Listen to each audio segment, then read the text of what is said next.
glad that you're back for another episode of Abraham and his journey of faith. I wonder how you got on with the challenges in last week's video. Were they easy? Were they hard? Well, if you missed it, then you can catch up by following the link in the description below.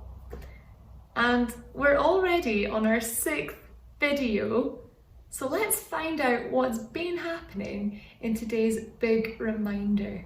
For today's video, we need to remember the big Bible story. Remember the Garden of Eden, and back in the beginning of Genesis, sin had come into the world, and God makes a promise that He will provide a way to defeat sin and death. God makes a promise to Adam and Eve that there will be a child to crush the head of the sneaky snake. This promise was all about a child who would come one day in the future. And we have been learning in the Abraham series all about God's promises to Abraham. The promise of land, of descendants, and finally of blessing. Last time we were hearing all about how God would fulfill the promise of descendants. Can you remember why Abraham and Sarah thought it would be impossible for them to have a baby? They were too old. And what did Sarah do when she heard the angel of the Lord say that she would have a baby? She laughed. She thought, that's impossible. Well, what happened 1 year later? Let's find out. They had a baby boy and they called him Isaac. Our big reminder this week is that God made a promise and God keeps His promises. He gave Abraham a son who would give Abraham many descendants. Now keep that in mind for today's story. As we find out what happens next in Abraham's journey of faith, I want you to listen out for 2 things. First, what did God ask Abraham to do? And number 2, did Abraham listen and obey? Our story begins with God speaking to Abraham. He says, "Abraham!" And Abraham replies, "Here I am." And then this is what God says to him. "Take your son, your only son, Isaac, whom you love, and go to the land of Moriah and offer him there as a burnt offering on one of the mountains which I shall tell you." God gave Abraham an instruction to take his only son up a mountain and give him up to show that Abraham trusted God with everything that he has, even the things that he loves the most. So Abraham and Isaac climb the mountain together. Isaac carries the wood on his shoulders, and Abraham takes the fire and the knife. On their way there, Isaac calls out to his dad and says, "We have the fire and we have the wood, but where is the lamb for the burnt offering?" Isaac knew that normally an animal would be involved in these burnt offerings. Well, Abraham trusted in the promises of God. He tells Isaac this: "God will provide for himself the lamb for the burnt offering, my son." And so they continued on the journey up the hill. I wonder how Abraham would have felt. He has spent so many years seeing how God is always providing, and now the son that God promised to Abraham was possibly going to die. Remember, it would be through Isaac that God said that he would have so many descendants, as many as the stars in the sky.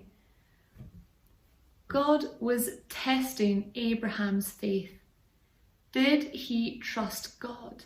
Would he remember that God is faithful, that God can do the impossible, that God could raise Isaac back to life, and that God will provide? Abraham loved Isaac so much. He was the promised son. But Abraham also trusted God with everything in his life. So Abraham was willing to do anything that God asked him. Let's find out what happens next. Would Abraham give up Isaac? When they came to the place of which God had told him, Abraham built the altar there, and he laid the wood in order, and he bound Isaac his son and laid him on the altar on top of the wood.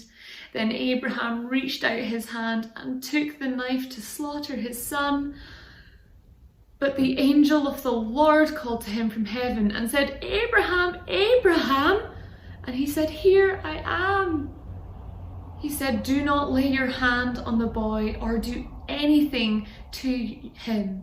For now I know that you fear God, seeing you have not withheld your son, your only son, from me." And Abraham lifted his eyes and looked, and behold, behind him was a ram caught in the thickets by his horns.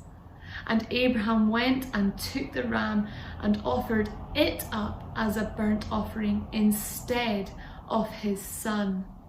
So Abraham called the name of that place, "The Lord will provide." Whoa, that was a close call, wasn't it? Abraham was prepared to give up his only son that he loved so much because he trusted God. He knew that somehow God would still keep his promise of descendants through Isaac, the promised son. Somehow a substitute would be provided. Somehow God would offer a lamb and everything will be okay. Abraham knows that Isaac is the promised one, the hope of the world. So whatever happens, Isaac will make it through. Abraham has this resurrection-shaped faith. Now, this might sound like a strange story. Maybe you were nervous that Abraham would have to give up his only son. But God didn't ask him to follow through with it. He stopped him. Do you remember what we know about Jesus? He is God's only son. He is God's promised one who would be the hope of the whole world. He is the one that would crush the head of the sneaky snake from the garden. He would defeat sin and death once and for all. God didn't ask Abraham to go through with the sacrifice, but one day God would provide another sacrifice. Jesus, the beloved Son of God, would walk up a hill with a wooden cross on his back.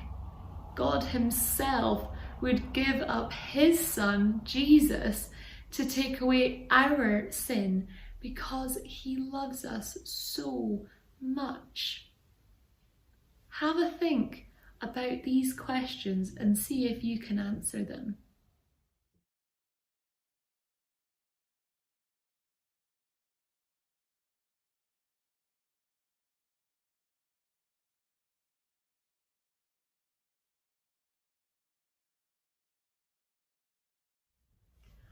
What a dramatic story we had today. I hope you saw how God is always the one who provides, even in difficult situations. God tested Abraham's faith, but in the end, God is the one who provides a substitute for Isaac. And God is the one who provides a substitute for us too. Next time will be the final installment in our Abraham series. So tune in to hear how God is the one that we can trust to always guide us. Until then, see you next time.